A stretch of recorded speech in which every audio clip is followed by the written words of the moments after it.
Should a local prosecutor who, of necessity, works hand in glove with the local police department be the person to bring a case before the grand jury if indeed the case involves the potential prosecution of a police officer?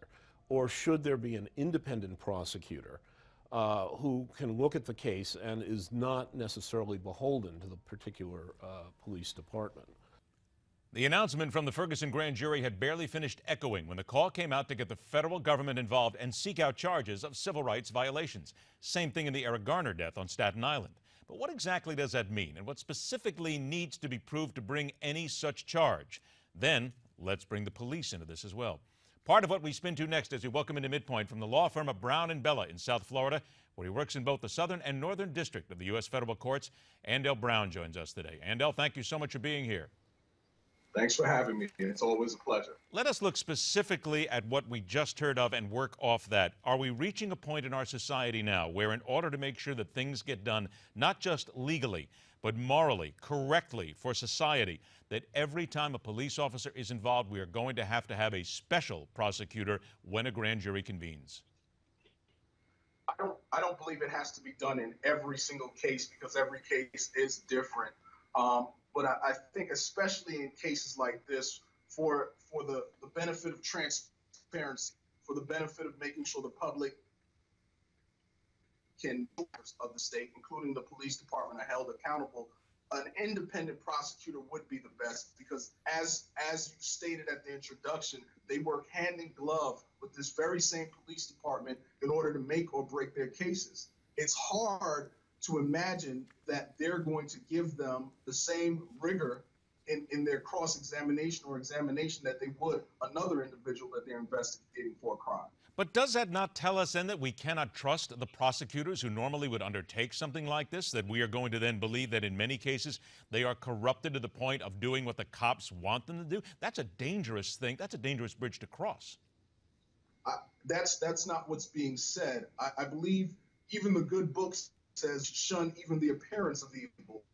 When you look at this situation, it's always best to do things in a way that we won't even have to question whether it's independent. Because this question raises its head, especially in high-profile cases, we don't want to be at this point. The easiest way and the most efficient way to avoid that is to make sure we have an independent body to investigate and to bring these charges. Let's get your opinion then on those two cases. J. Christian Adams is a former DOJ civil rights lawyer who was just with us a few moments ago, and he believed that there would be no civil rights charges. There is absolutely nothing there when it comes to Ferguson and Staten Island. Your take?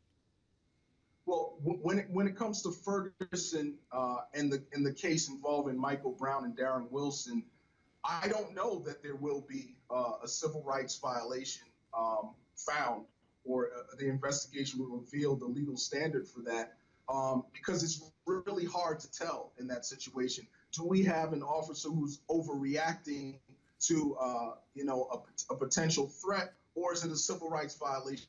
Without more information, I don't think you can support that. In the incident with Eric Garner, I think there is a difference, and the difference would be that these people knew each other. Eric Garner had interactions with these specific officers before. There may be a bias against Eric Garner. It may have something to do, with his race. We don't know that. Well, Andell, isn't it true, though, in a short time that we have here, you've got to prove a racial animus. You have to have some sort of a smoking gun here for civil rights violations to actually be proven, and there is nothing there at this point. Wouldn't that not be fair to say? We don't know what's there. We don't know all of the information. We've seen a video where Eric Garner is being choked and taken down with a technique that's been banned because of the fact that it kills people. But we don't have all the information. The information the grand jury is looking over, the information that the Department of Justice is looking at is not out in the public. So we can't say that at this point. Would the grand jury not have taken something like that into consideration if they had some sort of evidence or some sort of an indication that it was there, that it was evident? That would be speculation at this point. I don't know what they took into consideration. And really, I don't know how they arrived at the conclusion they did after viewing that video and seeing that man saying 11 times, "I can't breathe," and the officer with his around his neck. I only have about 30 seconds left. I wanted to get your take on the Cleveland Police Department and what the Department of Justice announced yesterday. It would seem to be a police department out of control. It does appear so. When you look at that police department, the issues are not just individual officers, they're systemic. And this has happened in other police departments. Even in Miami, where I am, there have been police departments where similar findings have been made. When they're using force and the chain of command is really not doing anything to make sure the officers on the lower levels are abiding by these things. It's a systemic issue.